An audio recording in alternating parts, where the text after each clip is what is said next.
What's going on, guys? Just want to show you real quick a dual oil cooler setup on this N54.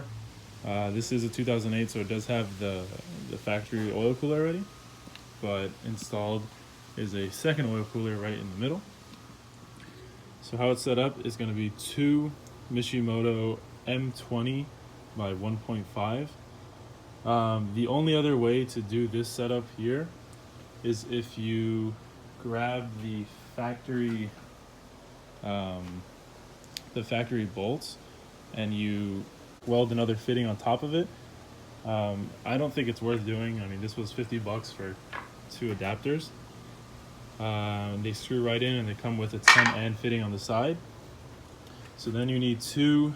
You can either use straight two 10AN fittings, but I just happen to have 245s to probably about, I would say, like maybe like 14 inches of 10N nylon fittings. It's mounted right below the grill, so you kind of see half and half, both the fittings and the oil cooler. Right now it's loose, but it's not going to go anywhere for the time being. And then pretty much you need another fitting for the bottom here that you could do straight. Some people run it a little bit differently. Some people kind of shove it down through there, one of the lines.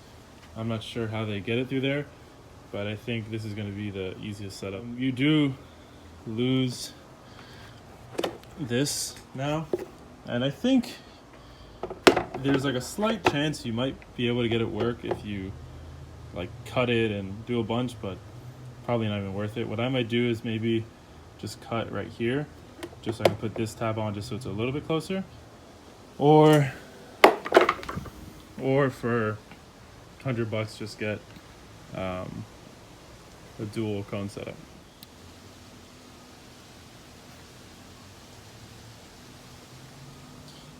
So this setup is about, maybe I would say in total probably like $120. I know there's kits that come already that are like maybe like triple that, but for $120 you piece it together. The oil cooler is a 15 row, which was like $38. Then these two fittings were the most expensive, which is 30 each, so 60. And then 245s are like $15, and then two straights were like $10 on Amazon. And then you can see the stock intercooler is still right there. This is a drift car, so on the track it got to about like 250-ish with 540 liquid moly. It's a little hotter than what I like want to really run at, so figured for $120 might as well get a second oil cooler in there. So let me show you how it looks with the bumper on. And actually I haven't even seen it with the bumper on, so let's take a look.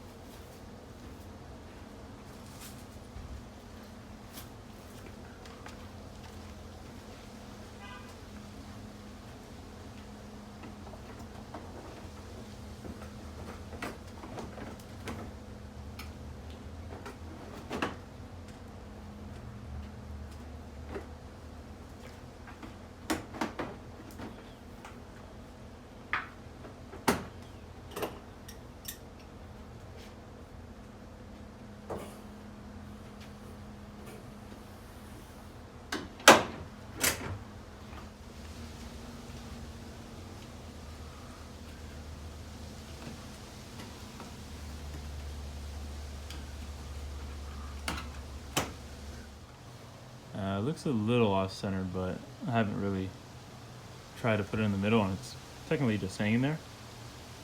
Let's get an idea. And with the intercooler at the bottom, you can't even see it from this angle. There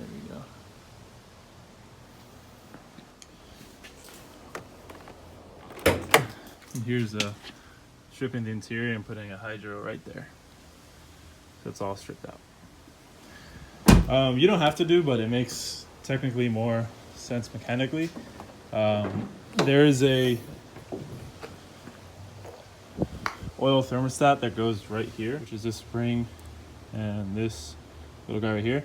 To have oil flow anything under 220 through the auxiliary oil cooler, you're gonna have to take this out. You could leave it in, but then you'll just have this oil cooler functioning after it gets to operating temperature or whatever. I think this is 230, which isn't bad, but I guess it kind of keeps you around a little bit lower than 230, around that area once it opens, but I think it's a little bit better. It's gonna be these two guys right there, and then this pops out entirely. And just remove this guy right here to get a little bit of clearance.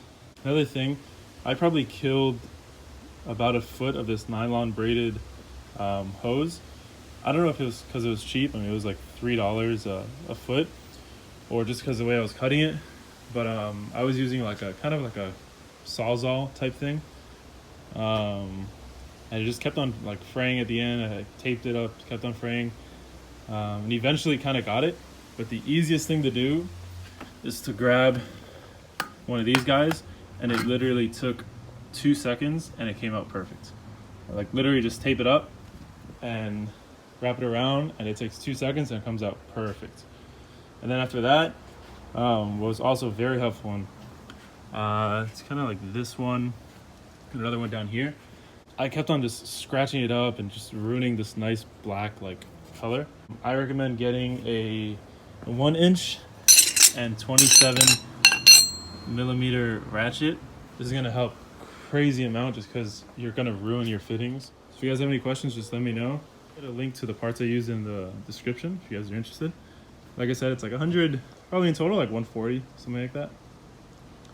But yeah, and then you can mount it anywhere you want. I chose the middle.